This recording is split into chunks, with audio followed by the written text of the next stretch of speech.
All right, how do you bring up the idea of medication to Asian family members who are uncomfortable or distrustful of Western medicine? That is a hard one.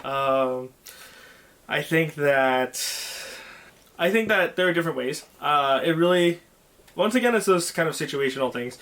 I think you need to understand where your parents or relatives are coming from and kind of figure out what appeals to their kind of figure out what the core of their distrust or their fear is, and just kind of work with that.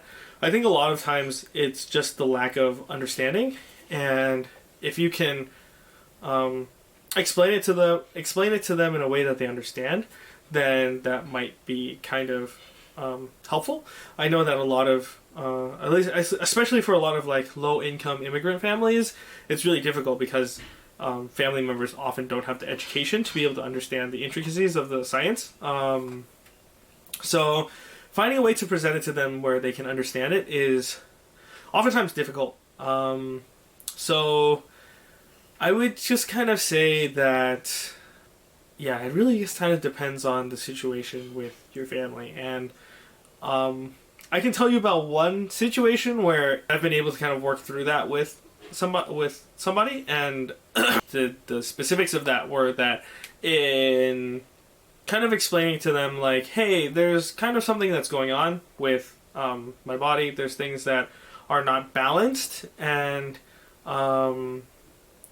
there are ways that we can help with, or there are ways to deal with it, but the most effective way is this medication, and just kind of helping them to understand, like, oh, like, these are the benefits and like these are the potential side effects, and kind of helping them to understand the specifics of it. A lot of times people are distrustful of things that they don't understand. So, especially in Asian families, just kind of getting them to kind of see it in a different way.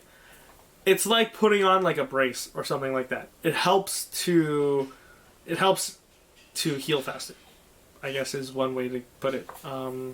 I don't know. Medication is like a very specific thing, and it really just depends on each family.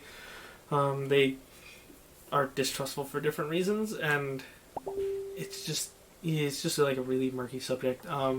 Figure out what it is that they're distrustful of, and understanding what their fear is, and then try to play off of what that is to explain it to them in a way that will try to alleviate some of that some of the questions and doubts that they have.